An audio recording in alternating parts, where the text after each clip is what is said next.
Bom dia, terapia em ação, meus amores! Onde estão vocês?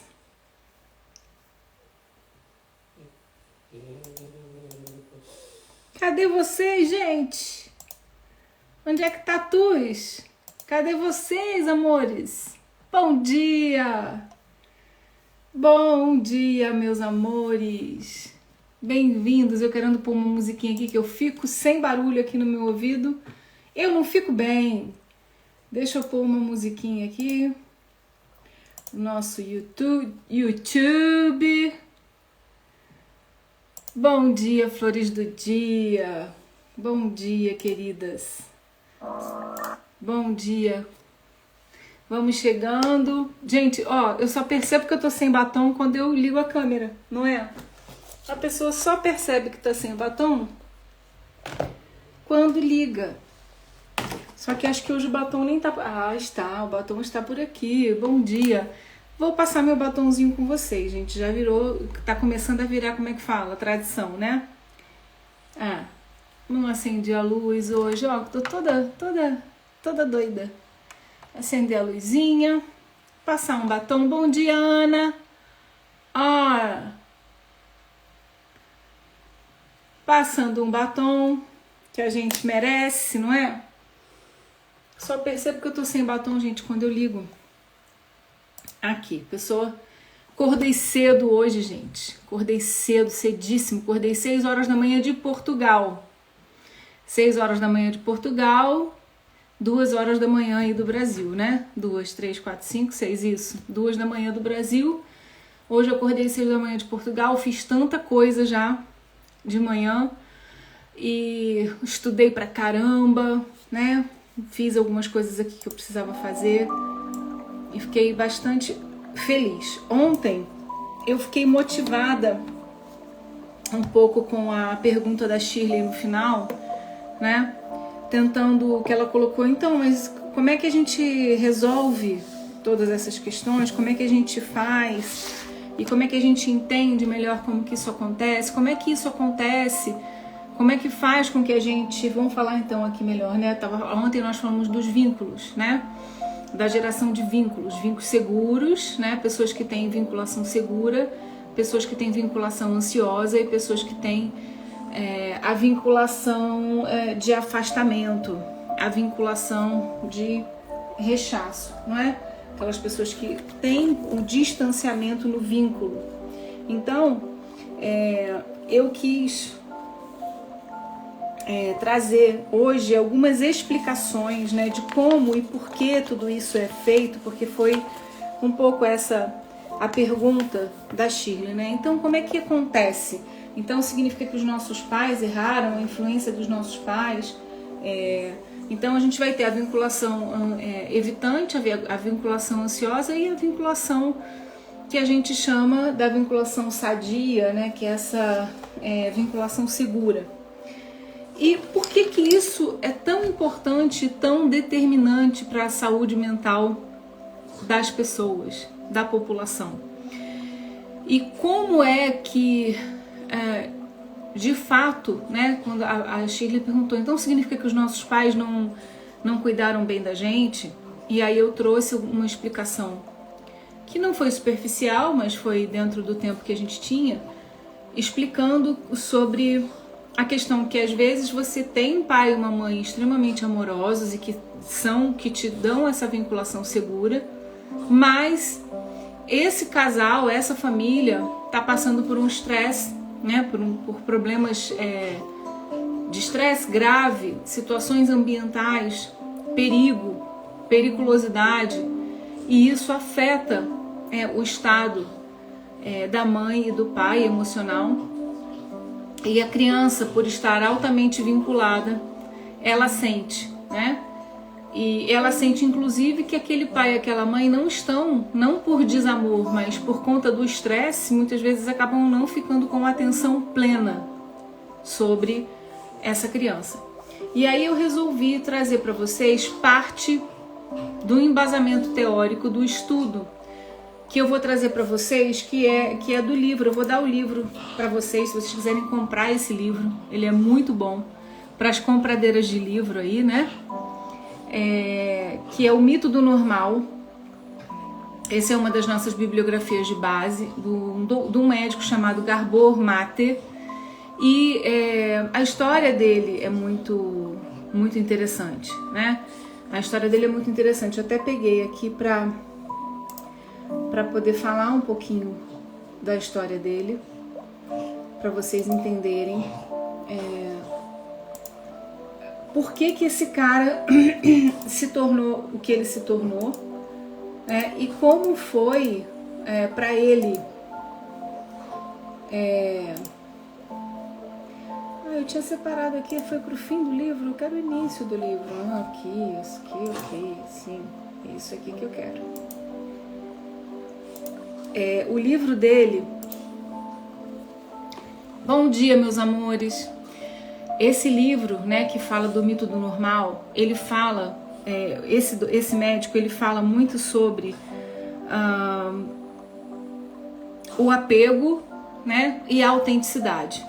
E aí ele vai falando desse processo de o apego ser algo natural aos mamíferos, né? Então, assim, toda vinculação de mamíferos está vinculada à sobrevivência. Então, existe o apego, onde o filhote necessita, né, de estar apegado a essa mãe, a essa família, para se sentir protegido por uma questão de sobrevivência. Então, é como se fosse uma necessidade natural daquele ser em ter aquele apego, é um apego protetivo.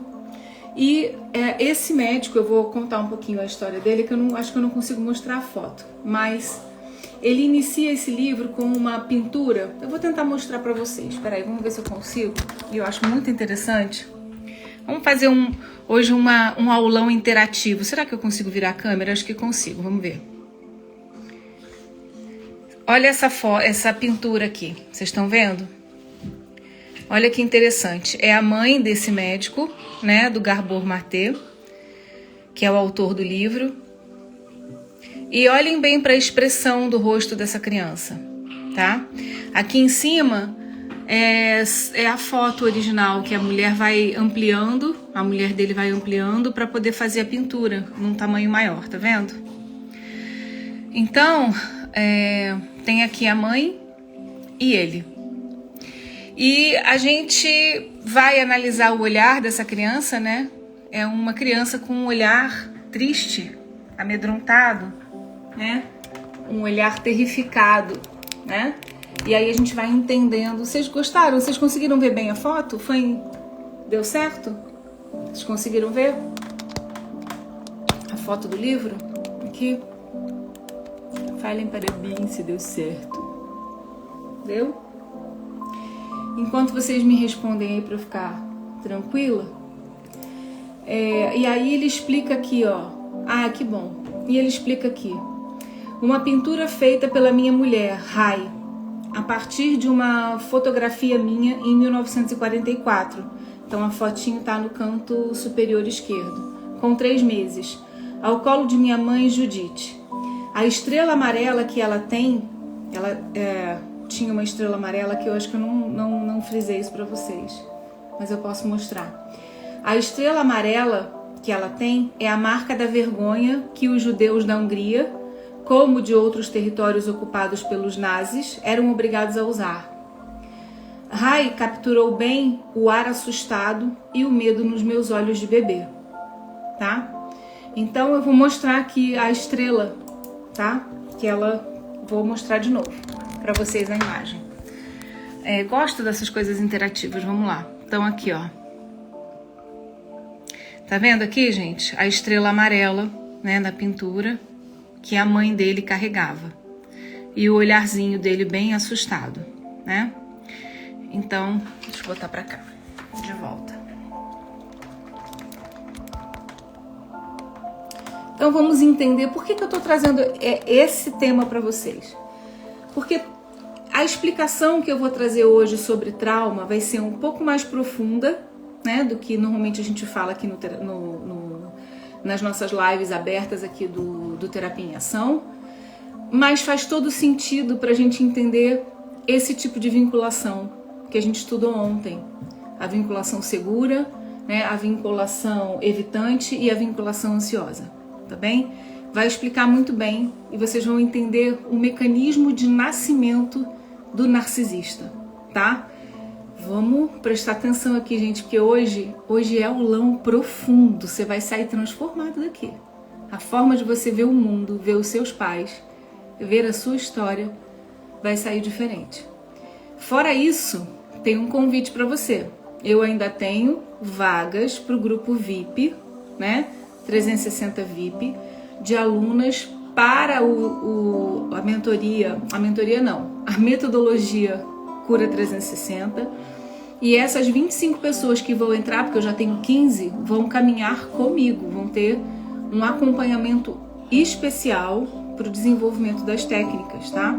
Entendendo que tudo que eu faço, quando eu ensino para vocês, eu ensino tratando, ok? Então, não perca a oportunidade, tá? Eu já tenho algumas pessoas lá inscritas, outras pessoas já me procuraram, disseram que vão entrar, não entraram. Então, se você não entrar e entrarem pessoas na sua frente, você vai perder a oportunidade de caminhar mais pertinho de mim, né? Por quê? Porque se você se interessa pelo que eu ensino, se você se interessa em cuidar da sua alma e se tratar, em ser uma pessoa que, além de entender sobre esses assuntos, também consegue se enxergar, também consegue ser um instrumento de cura para os outros, né? Eu sou se você não entrava nesse grupo, tá bem? Para você poder caminhar um pouquinho mais perto de mim. Isso antes de eu começar a comercializar de forma aberta o curso. Eu quero fechar um grupo pertinho de mim, junto com as 15 que já estão inscritas. Bom dia, Glauci! Bom dia, Camiloca! Ah, a Camila entrou! Então vamos lá. Voltando aqui. Então, voltando para a foto, a gente vê uma criança muito pequena, com 3 meses, com sua mãe judia, né? Com uma marca da vergonha, uma estrela amarela que ela era obrigada a usar, né? E por que será que esse bebê tinha esses olhos de medo, olhos tão assustados? E a gente vai entender.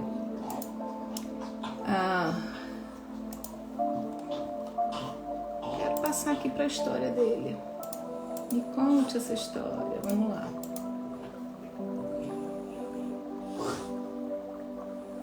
Ai, não tá deixando eu continuar. Não tá deixando aqui, besteira. Por que você não tá deixando eu continuar? Eu queria compartilhar com as meninas. Ok, não tem problema. Eu vou contar a história pra vocês, tá?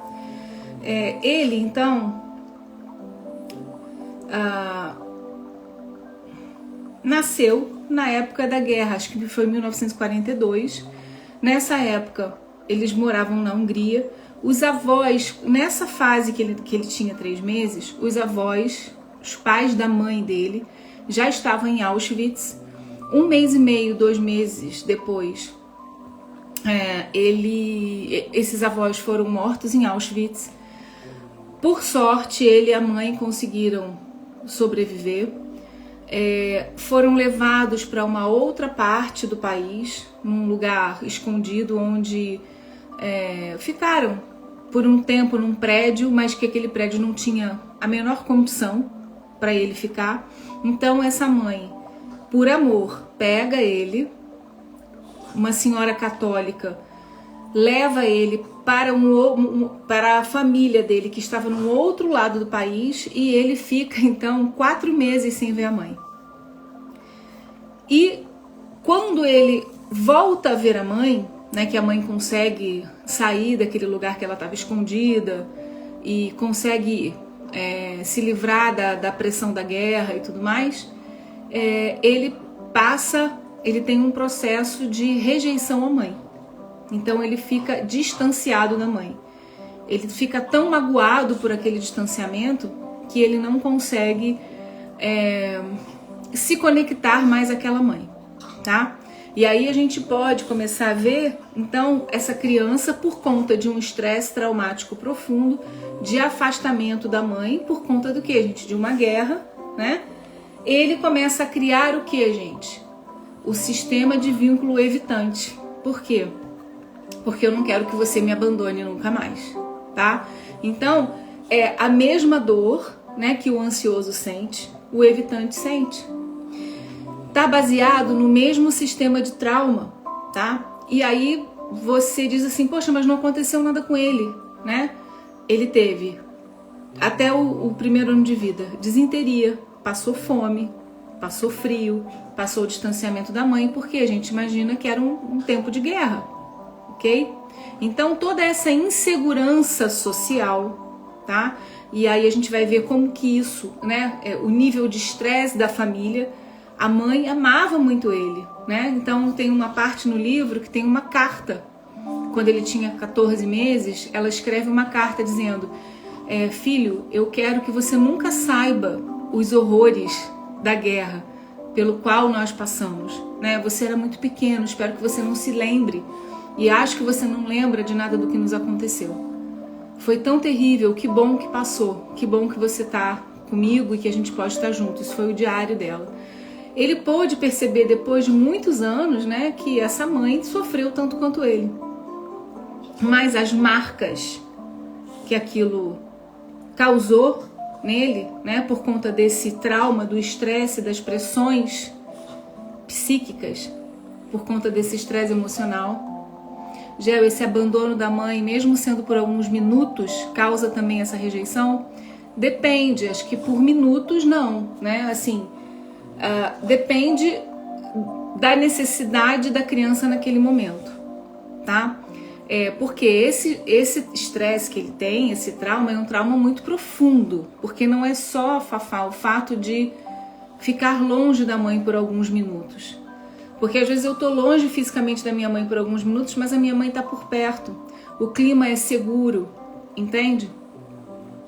Mas sim, se ele tem uma necessidade, lembra aquilo que a gente falou da roupinha? Por exemplo, um bebê que tá com uma roupa com uma etiqueta machucando e a mãe não percebe e aquilo perdura por muito tempo, aquilo pode gerar um processo traumático na criança, sim.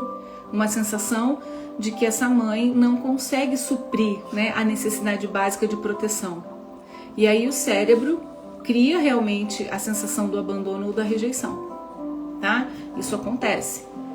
Por isso que é o que a gente diz aqui, a gente vem explicando desde lá das 5 feridas na infância, quando a gente falou no Terapeuta Master. É impossível, por mais que a gente tenha pais e mães, amantes, amantíssimos, que cumpram o seu papel da melhor forma possível, é basicamente impossível que a gente saia sem nenhum tipo de sensação traumática. O que vai acontecer é que na balança a gente vai ter mais emoções seguras, mais vinculação segura, e isso suprime aqueles pequenos sintomas que a gente pode ter, né, de abandono, de rejeição. Aquilo passa na nossa cabeça porque tem um pequeno registro, mas logo em seguida a gente consegue negociar de forma saudável com essa emoção. Por quê?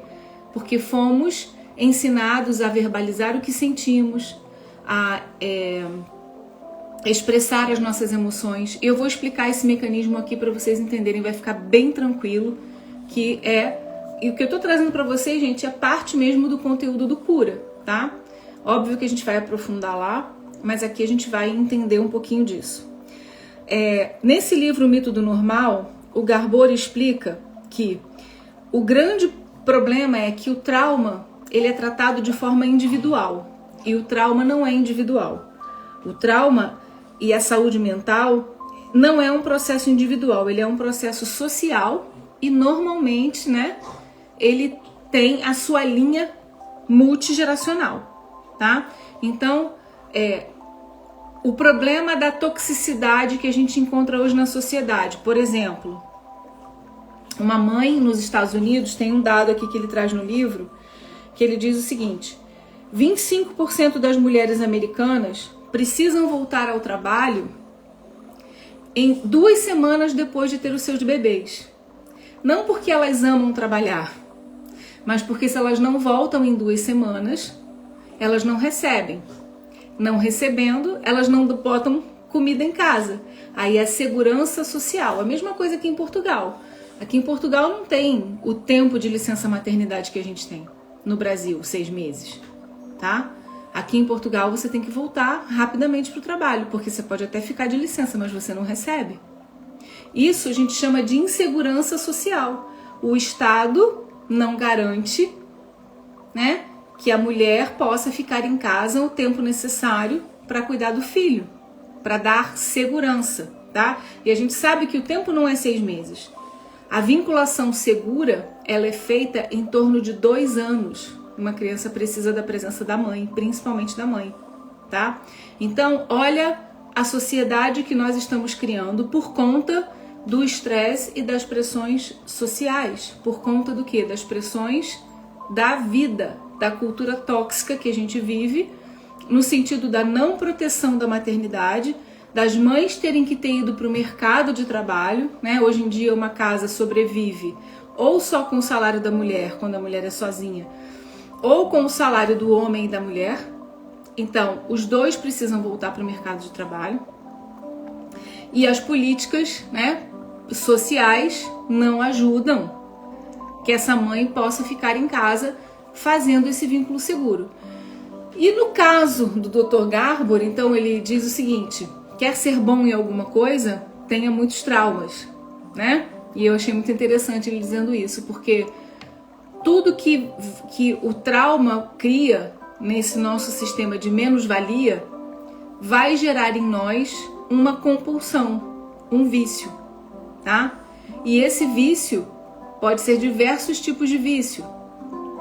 Vício pelo trabalho, né? Eu aqui, né? Vício por comida, vício por drogas, anfetaminas, né? Vício por remédios para dormir, bebida alcoólica, tá bem? Então, tudo aquilo que eu faço repetidamente por conta de um vazio emocional, né? Tá ligado com um aspecto traumático. E ele separa o trauma em trauma com T grande e trauma com T pequeno. E eu achei muito interessante, porque ele diz assim: é muito fácil a gente reconhecer os traumas com T grande.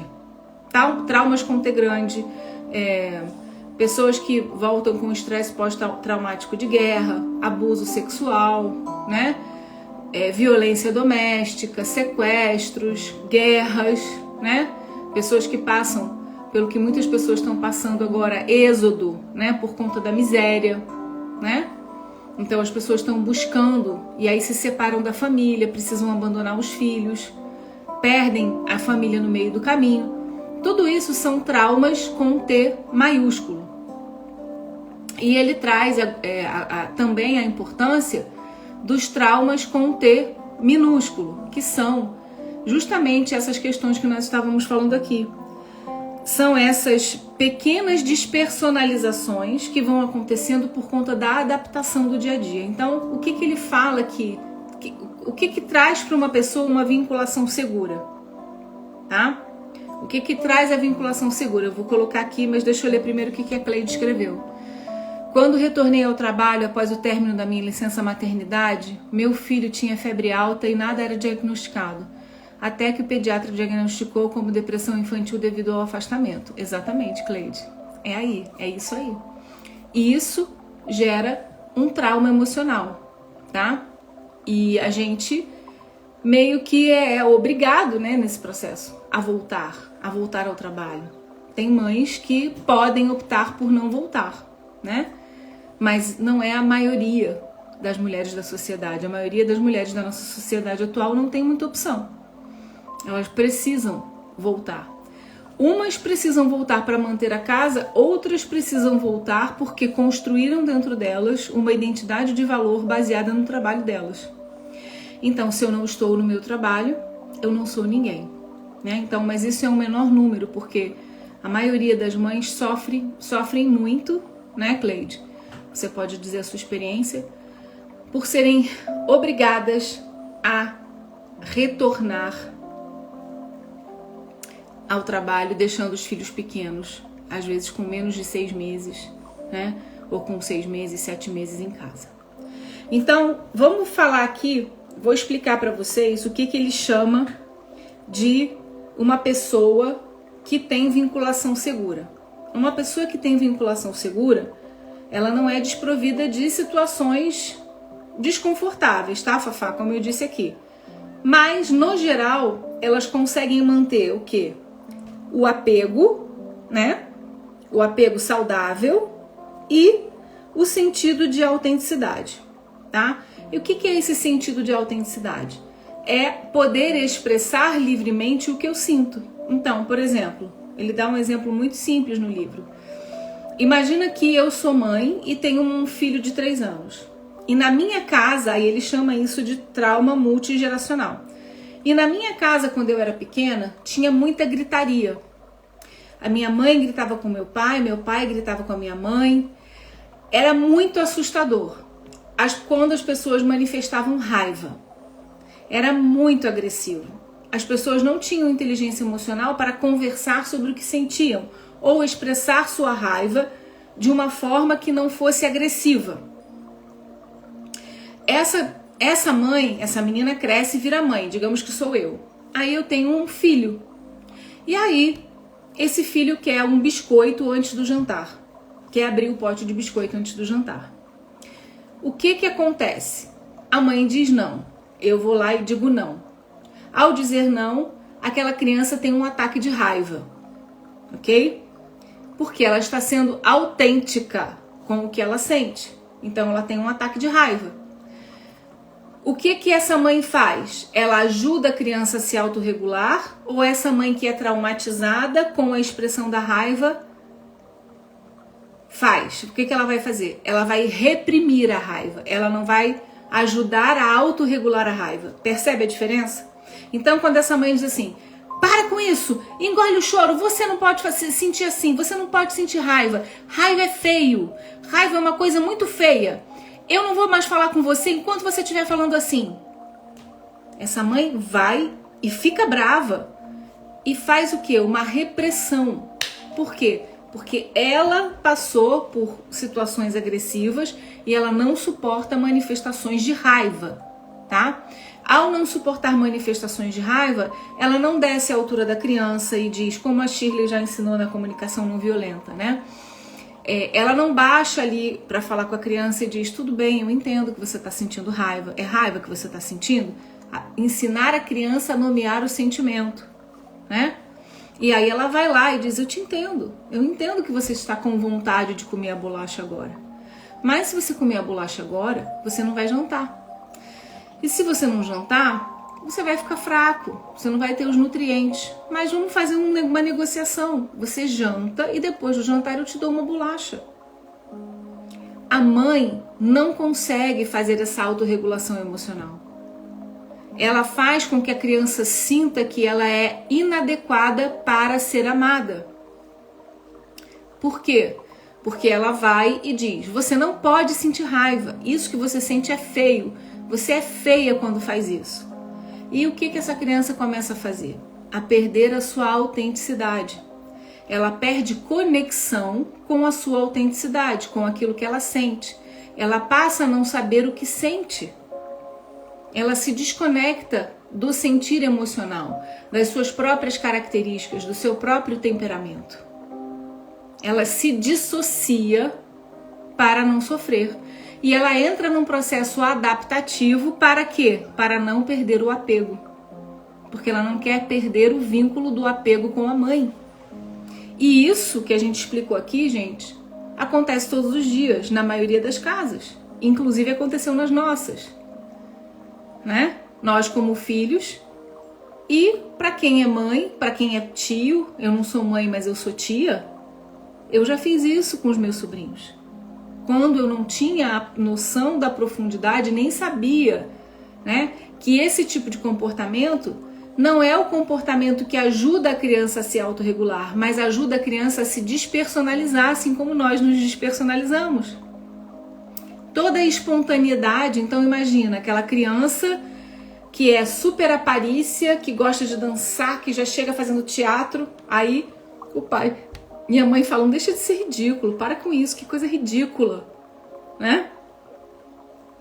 A criança, para não perder o afeto, ela se molda ao padrão, não é?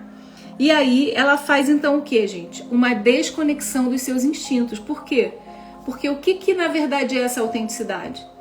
É aquele instinto primordial que a criança tem de sobrevivência. Ela tá com raiva porque ela tá com fome, porque ela quer comer, ela tá com desejo de comer aquele biscoito. E aquilo é instintivo. O que os pais não entendem é que eles precisam ajudar essa criança a autorregular a energia do instinto sem anular a autenticidade do instinto, da forma natural daquela criança ser, tá certo? Então, nesse processo de perder essa conexão com os instintos, existem consequências físicas e emocionais, né? Como a Cleide até falou aqui. Cara, essa criança não pode ter a mãe. Ela se sente emocionalmente inadequada. Então ela vai ficar quietinha e vai somatizar no corpo a febre. Vai somatizar essa sensação de eu não sou boa o suficiente, minha mãe não está aqui comigo. Então perdemos contato de nós mesmos para nos adaptarmos e sermos aceitos. E aí a gente vai perceber o seguinte: isso é uma coisa que traumatiza, né, e faz com que nos tornemos pessoas assumindo a visão dos outros sobre nós mesmos. Nos tornamos pessoas que assumimos a visão dos outros sobre nós mesmos. Tá fazendo sentido para vocês? Todo esse esquema que eu tô falando aqui são os esquemas que vão levar você para a vinculação, para o esquema de vinculação ansioso e para o esquema de vinculação evitante.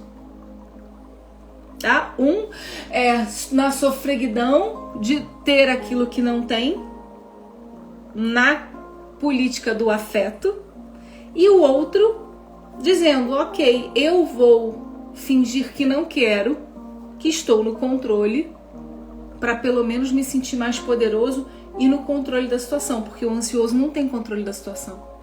Quem tem controle da situação emocional, entre aspas, é o evitante. É ele que controla a relação. Tá fazendo sentido para vocês? Dá um feedbackzinho para mim se vocês estão gostando, se tá indo num ritmo bom. Queria compreender um pouquinho aí como é que tá para vocês a explicação.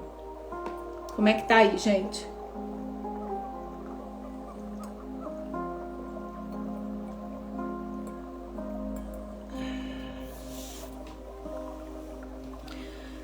Tô esperando vocês.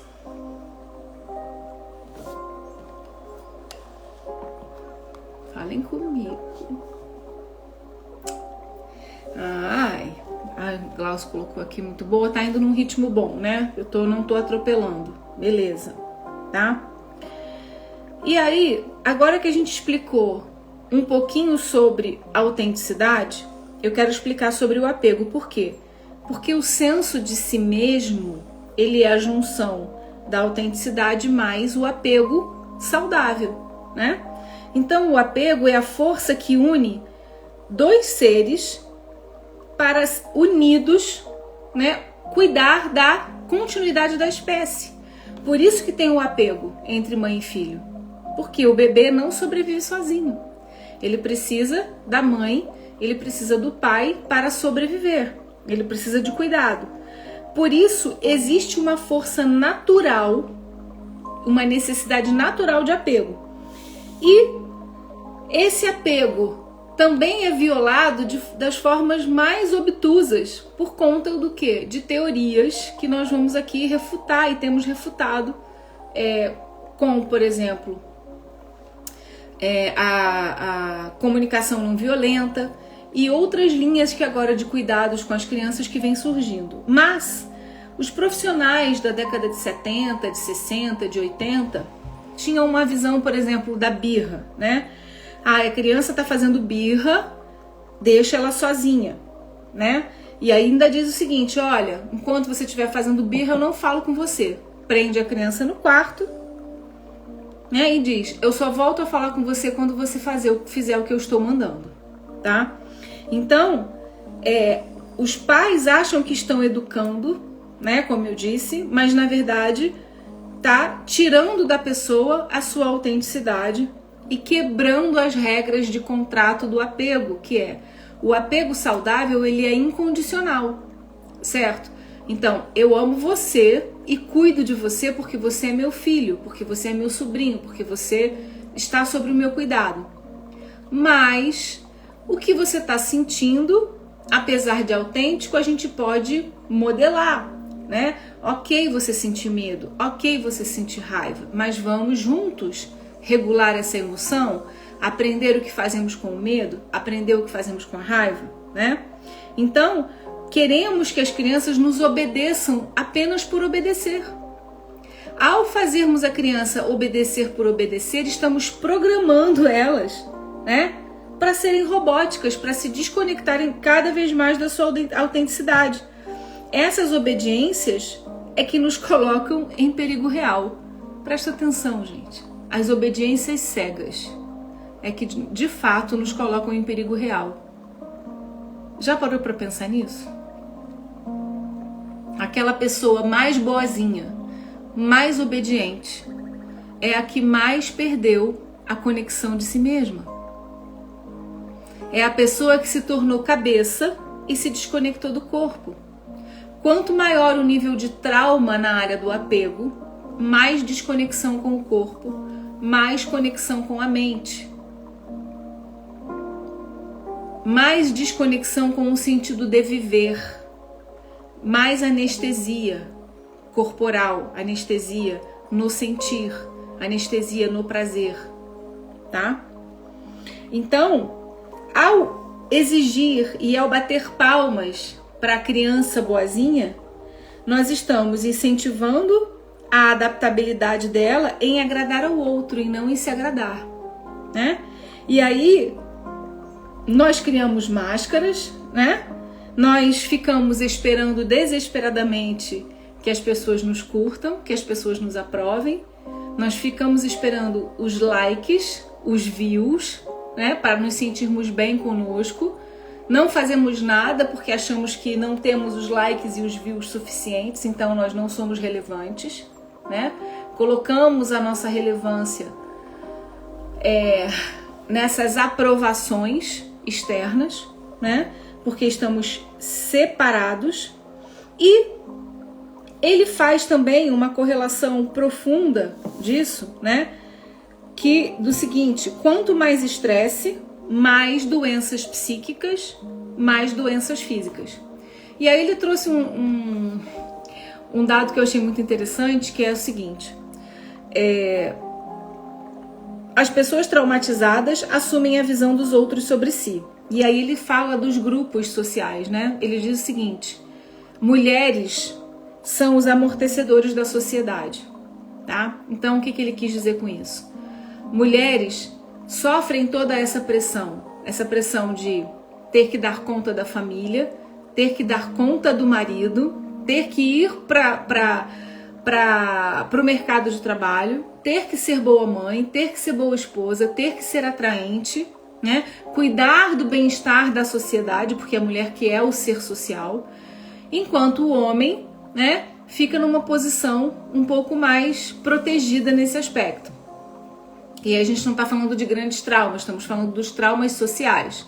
E aí ele coloca também o seguinte: o número de doenças inflamatórias, né? O número de lúpus, de artrite, de artroses, todas essas doenças inflamatórias que nós vivemos hoje em dia, cardiopatias, todas as inflamações do nosso corpo estão ligadas com a dicotomia entre aquilo que eu sinto que sou ou que eu gostaria de ser e aquilo que eu não consigo ser porque estou fazendo para agradar os outros.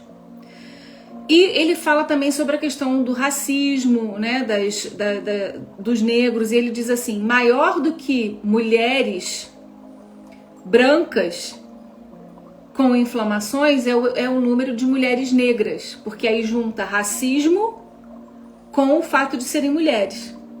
E fala, ele tem muito contato com povos indígenas no Canadá, ele hoje mora no Canadá. E aí ele passa e tem algumas histórias que ele conta de mulheres de descendência indígena que passaram por traumas horríveis, né? Que antes da colonização havia um povo bastante tranquilo e feliz, e hoje tem uma série de consequências por conta da colonização e dos abusos sexuais que foram acontecendo, e esses traumas então são passados de geração em geração, tá bem? Ele diz que não existe, é dificílimo que uma menina de orientação indígena no Canadá não seja abusada sexualmente, pelo menos até os 13 anos, tá? Então são dados que ele traz por conta dessa questão que a gente está falando do trauma multigeracional. Então a mãe foi abusada, aquele medo, aquela sensação de insegurança, aquela mãe trata a filha e a família tem um ambiente inseguro, a dificuldade de gerar o apego seguro, e aí é como se isso fosse se virando uma grande roda viva, traumática. E aí ele explica que também o número de doenças inflamatórias entre mulheres indígenas hoje em dia lá no Canadá é absurdo, ok? Então, todas essas questões inflamatórias estão ligadas com a quantidade de estresse que nós temos vivido nessa geração.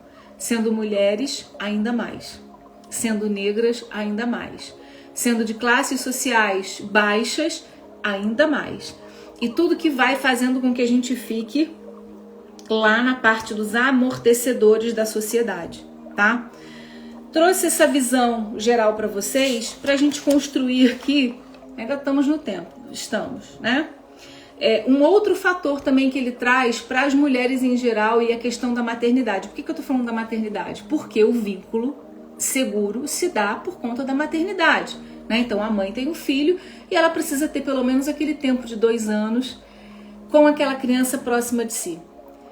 E aí ele fala de algumas coisas relacionadas a isso. Uma, que os médicos dizem, birra, afasta a criança. A criança não pode dormir com a mãe. A criança não pode chorar e ser atendida. A criança não pode ficar no colo. Então, todas esses afastamentos que foram medicamente, né, indicados, eles prejudicam a construção do apego seguro. Prejudicam a construção do apego seguro. E ainda mais a falta de suporte, de rede de apoio. Então, por que estamos adoecendo ainda mais de doenças inflamatórias? Mais estresse, mais isolamento, e aí ele relaciona isso com o aumento das doenças autoimunes. Quanto mais estresse eu tenho para gerir sozinha a minha própria vida, isolada, sem grupo de apoio, mais doenças autoimunes o nosso corpo vai fazendo. E o que isso tudo tem a ver com o que você está falando, vínculo seguro, ansioso e evitante? Tudo a ver, vocês vão entender. E aí ele explica assim, o nosso estado emocional tem a ver então com a nossa fisiologia. E a nossa fisiologia está ligada ao nosso físico e a nossa saúde mental com os nossos comportamentos relacionados a esses vínculos, tá? O trauma alimenta uma visão do eu assentado na vergonha. Então, quando a gente pega lá a tabela de Hawkins, que a gente já estudou, vergonha é a frequência mais baixa da tabela, 20 Hz. Tá?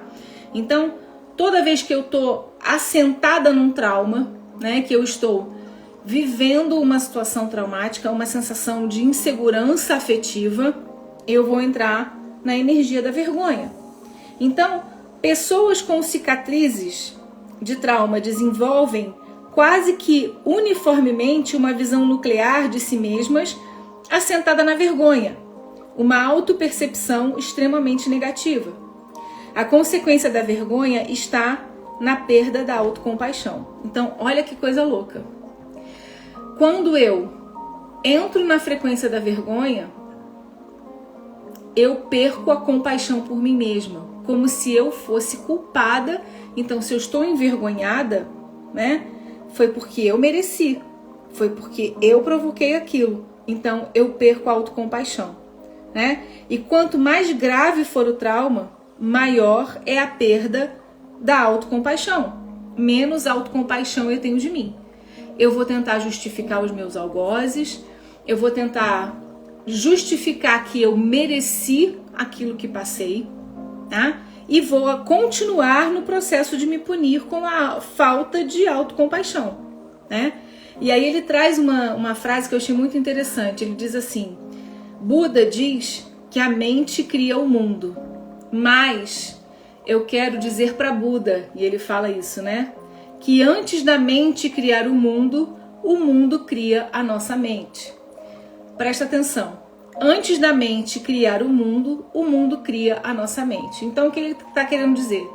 Que uma criança, ao emergir num mundo que já existe, né?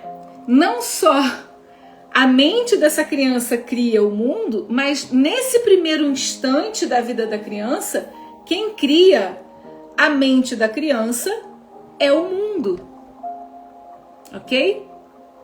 E essa visão que acaba sendo construída negativa do eu, né? Ela surge muitas vezes de forma inconsciente, né? Que é quando eu não sei que tenho tantas sensações negativas sobre mim, estou completamente desconectado do meu sentir. Pode surgir de uma forma consciente, né? Aonde eu falo, não, realmente eu sinto que eu não tenho valor, eu não sou nada, eu não sou ninguém. Então a vergonha está muito relacionada com a sensação de não sou o suficiente. Quando a pessoa está envergonhada, ela sente que não é suficiente.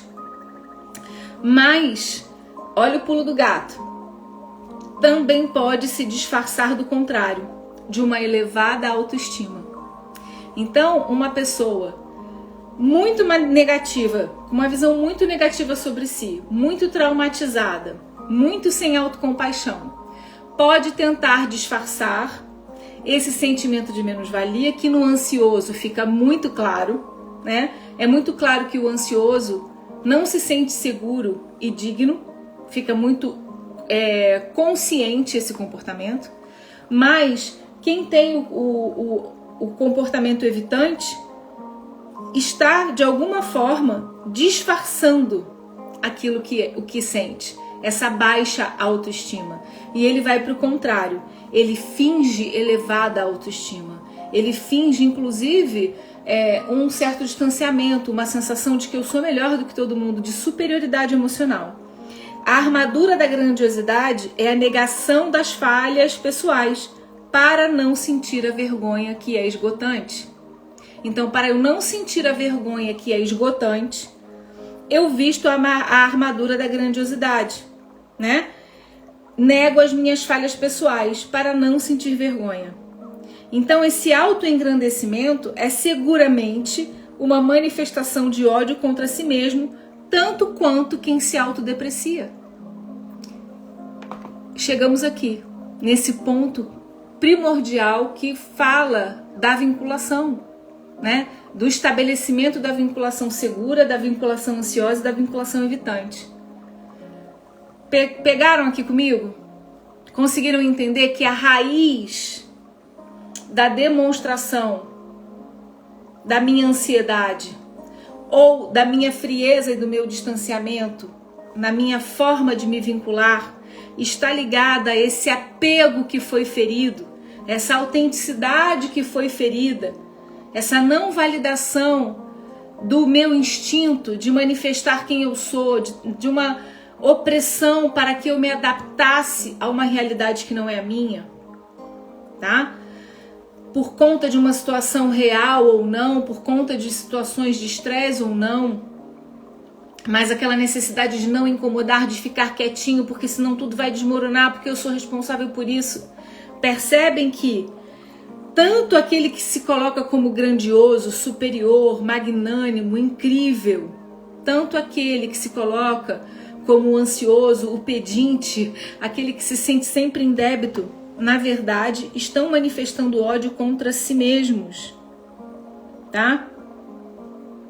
É exatamente a mesma energia. É o sinal da nossa insanidade social, né? Por quê? Porque o que a gente acaba querendo é escapar dessa dor, escapar da vergonha, né? E aí, nesse processo que a gente está falando aqui, desse autoengrandecimento, ele está ligado com o seguinte: para eu escapar da vergonha de ser quem eu sou, eu vou para um narcisismo sem vergonha, né? Aonde eu vou, então, buscar atingir status social, econômico e político. Então, a gente às vezes vê uma pessoa super bem-sucedida, né?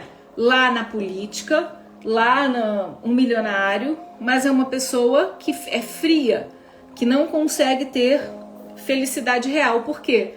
Porque ela vai para esse processo de autoengrandecimento, nessa armadura de grandiosidade, para não encarar a dor da mesma forma que o ansioso também faz. Não significa que não teremos pessoas na política, pessoas ricas, pessoas com status social e na política, que não sejam pessoas com vínculos seguros. O que eu estou querendo dizer para você é que não é um aparente sucesso que faz dessa pessoa uma pessoa feliz. Talvez ela esteja sentindo coisas piores do que você, que se assume como uma pessoa com traumas, com ansiedades, com tristezas, né?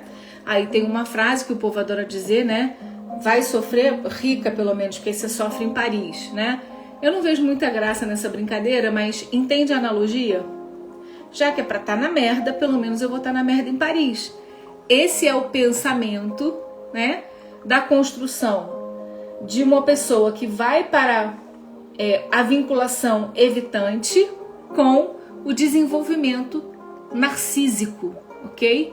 Então, já que eu vou sofrer, já que eu vou me odiar, já que eu vou me machucar, pelo menos eu vou me machucar em Paris, pelo menos eu vou me machucar rico, pelo menos eu vou me machucar com status e ninguém vai ter o gostinho de saber que eu sofro.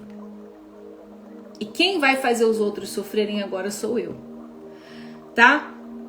O que vocês acharam, né? Vocês acharam que a gente ia chegar nesse lugar? Como é que foi essa conclusão aqui desse processo, tá?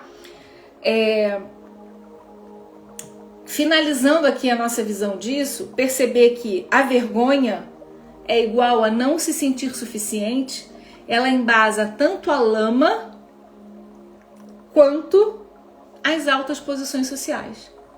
As pessoas que estão nessas duas pontas, né, podem estar sendo afetadas pela mesma sensação de vergonha e inadequação por conta de vinculações não seguras e por conta da perda da autenticidade. Elas nem sabem quem elas são. Elas nem têm contato com seus próprios corpos. Seus corpos inflamam e adoecem e elas não sabem por quê. Seus corpos doem e elas não sabem por quê. Uma forma delas terem contato com o seu corpo é quando o corpo adoece. Então, como eu volto a sentir o meu corpo ficando doente? Uma forma de alguém que está cindido do seu próprio corpo, sentir que tem um corpo, é adoecer. Porque alguém que está vinculado seguramente consigo tem uma boa relação com o seu corpo. Ok? Gel, como é que a gente faz isso? Processo de quê, gente? Qual é o processo da cura? Reintegração. Reintegração. Quando você começa a perceber o lugar emocional onde você se colocou, você pode começar a jornada da reintegração. Que jornada é essa? A jornada do autoconhecimento, a jornada do auto-perdão, a jornada da meditação, a jornada do encontro com o corpo, a jornada do trabalho da psicologia do corpo, o encontro com o físico, o encontro com a sua autenticidade, o dar vazão às suas emoções, a olhar para tudo que te aconteceu, tentar encontrar essas telas mentais do passado que te aprisionaram na sua cabeça e fizeram a sua desconexão com a sua autenticidade. A recuperação da autenticidade se dá através da recuperação do contato com o próprio corpo. Do contato com o próprio corpo. E como eu entro em contato com o próprio corpo? Trabalhando esse corpo, cuidando dele, suando, me exercitando, comendo bem, praticando mindfulness, né? Meditando, compreendendo, fazendo terapia, se auto-perdoando, perdoando os pais, né? Se reconectando com a sua forma natural de ser, se reconectando com a sua essência, buscando compreender qual é a sua essência, o motivo pelo qual você nasceu do jeitinho que você é. Compreendendo que não são as circunstâncias, nem os erros dos seus pais, nem mesmo os acertos dos seus pais, que fazem com que você seja uma pessoa traumatizada ou não traumatizada. Porque o trauma é só o evento, né? Agora, o trauma não é o evento. O trauma é como eu lido com a dor que sinto. O trauma é o efeito que aquele evento tem no meu sentir. O trauma não é o abuso. O trauma é como eu lido com o abuso. O trauma não é a violência que eu sofro. É como eu sinto a violência que sofro. O trauma não é o evento em si, mas é a resposta que eu trago para aquele evento. Lembra que a gente falou numa das aulas sobre isso? Existe um evento, existe a minha resposta. E a partir da minha resposta existe um resultado. Quando eu mudo a resposta ao evento, muda o resultado, né? Então o resultado é o trauma. Evento, resposta, resultado, que pode ser um trauma ou não. Depende de como eu respondo àquele evento. E não, a responsabilidade não está diretamente ligada ao evento em si. Espero que tenha ficado claro. Espero que vocês tenham gostado. A Nath colocou aqui: autoconhecimento é tudo, e a G tem várias ferramentas que ajudam nessa jornada de conhecer a si mesmo. Parabéns. Obrigada, Nath. Obrigada pelo carinho. Obrigada mesmo. Meus amores, chegamos no nosso horário. Meditando com a Gel vai ficando por aqui. Vocês têm alguma dúvida? Alguém quer falar alguma coisa? Vocês curtiram o conteúdo? Vocês entenderam que esse conteúdo é a pontinha do iceberg que eu trouxe para vocês aqui, do que vai rolar no Cura 360, no nosso método de atendimento terapêutico? Se você tem vontade de falar com essa propriedade, sabe, sobre o que eu estou ensinando aqui para você, se você tem sede de autocura, se você tem vontade de colaborar com o crescimento emocional e espiritual de outras pessoas, usando uma ferramenta que está organizada para você fazer toda essa limpeza de crenças, né? Toda essa desconexão traumática, o alinhamento das suas energias psíquicas. Se você tem vontade de passar por esse processo pertinho de mim, eu tenho 10 vagas abertas para vocês se juntarem a uma turma que já tem 15 pessoas. Nós ainda não abrimos a comercialização desse curso para todo mundo. Eu quero um grupo pequeno primeiro, né, que vai ser o grupo que vai caminhar junto comigo, que vai, além das aulas gravadas, poder ter vivências comigo, treinamento diretamente comigo, né, diferente do produto que vai ser vendido para outras pessoas de uma forma mais escalável, tá? Se você tem interesse em caminhar mais pertinho para compartilhar comigo esse conhecimento, para crescer, para se autodesenvolver, para se autoconhecer e para ser um instrumento de cura na vida de outras pessoas, vai lá no link da bio, tem 2 links. Um vai levar vocês para outros grupos e tem um que está separado, que é o VIP 360. Entra no VIP 360, tá? Porque assim que eu tiver as 10 pessoas, eu vou encerrar esse grupo. Eu vou fazer uma oferta para esse grupo, para a gente juntar essas 2 turmas das 15 pessoas que já estão matriculadas com essas 10 que vão fazer essa matrícula antes das outras pessoas, ok? E aí sim, eu vou abrir isso para outras pessoas, tá? Eu tenho 10 vagas, eu já tenho lá dentro pelo menos 3 ou 4 pessoas e tenho outras pessoas que já disseram que vão entrar, mas que ainda não entraram. Então, se você pretende, entra logo, porque quando completar 10, eu vou fechar o grupo, tá bem? Entra lá, garante sua vaga e aí eu vou passar para vocês todas as condições, tudo direitinho. Vou fazer uma reunião explicando a técnica tintim por tintim para você e aí você faz a matrícula se quiser ou não, tá bem? Um grande beijo, espero que vocês tenham gostado. A Glaucia colocou: incrível, mais louca para saber mais. Eita mulher, que conteúdo, privilégio estar aqui. Muito bom, obrigada por trazer conhecimento. Eu fico feliz, né, de cumprir a minha missão. A gente precisa transformar a nossa dor em luz. A gente precisa, é o que eu tenho dito aqui. Se eu tivesse metade do conhecimento que eu tenho hoje, aos 20 anos, minha vida teria sido muito menos sofrida, muito menos dolorosa, né? A gente tem hoje essa possibilidade de usar, ainda podemos usar, né, a internet como um veículo de cura e transformação, de busca. Não havia isso há 20, 30 anos atrás, né? Eu tô com 50, então há 30 anos atrás a gente não tinha esse acesso de uma forma tão contundente a profissionais, a esse conhecimento ficava muito longe da gente, né? Então vamos aproveitar isso e sermos instrumento de honra, de cura, de transformação. Eu aqui seguindo o meu propósito, vocês aí seguindo o propósito de vocês, vamos construindo juntas um mundo melhor, né? Um grande beijo, meus amores. Fiquem com Deus. E eu vou abrir a caixinha hoje. Ontem eu não consegui, gente. Eu atendi de 8 da manhã às 9 da noite. E não foi possível. Deixa gravada, vai ficar, Ana. A live vai ficar gravada, tá bom? Fica tranquila.